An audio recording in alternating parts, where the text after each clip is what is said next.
All right, day 38, another rainy day, cold, but it's a great day to get out and do some transplanting. And what I want to show you today is a technique called layering. So this is an Akuba that I had a branch that layered down. I'll show you how to do that in a minute. And then it grew up a whole nother baby plant in here. And then I'm going to transplant this. And so if you're transplanting a plant, or just want to hold a plant for transplanting later, you can do something called root pruning, where you just go around the plant and you're separating it from the parent and creating something that can pop out. All right, so I got the baby Akuba, and it's going to go into this area that I had clethra that's been starting to take over this area. This is a natural wet area, and I also had inkberry that's gotten kind of leggy. So I'm actually going to transplant these out today and move this guy into there. And then I'll have 3 Akubas, because 3s are always nicer than 2s. So this is a hydrangea that's in the same area that I had done the same thing with. A lot of times this happens naturally if you have plants that are, the branches are touching down and then you put mulch on them or something like that, and you get a new plant coming up. This one's ready for transplant. So I've gone around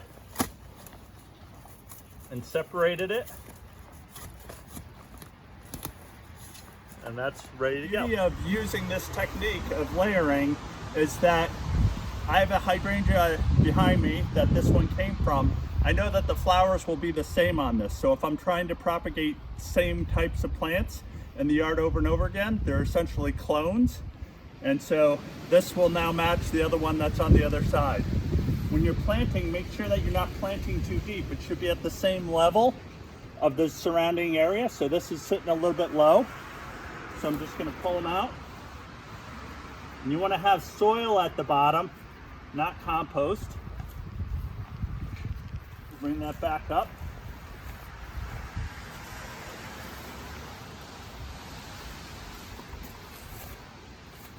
Okay, so that's looking like it's pretty much at the, and then I'll finish this up with a mix of compost and topsoil, and then I'll water it in.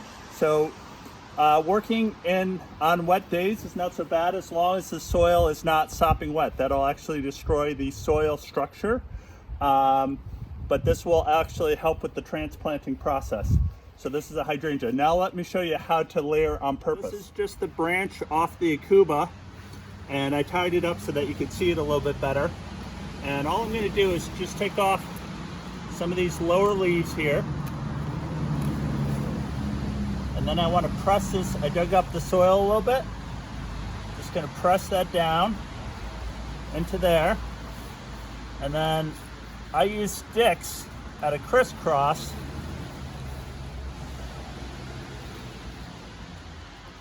to hold it into place. That'll hold it down to the ground. And you take a little bit more soil, put it over the top of it, and then throw a little compost on there.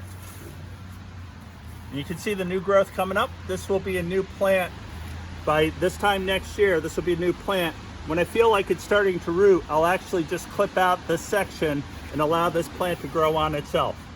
This is very helpful because now I can keep reducing this plant that I love and can't often find in the nurseries. All right, so I just finished transplanting 5 shrubs, a bunch of perennials in the rain. Came in, took a shower. Now I'm lounging in my loungewear on a Sunday afternoon. I want to say special thanks to some of my donors, Paul, my brother's partner, Victor Chavez, Prabha and Shankar, Vincent Amy Lupo out in California. How are you doing? And the Miller Cruz family from across the river. Thank you so much. And Lori and Eric Danheim for a sizable gift. Thank you so much. You guys are great. Anyways, hope everybody's doing well. I still got a few more videos to do, trying to figure it out. Hope you're all staying well, and take care. Thank you.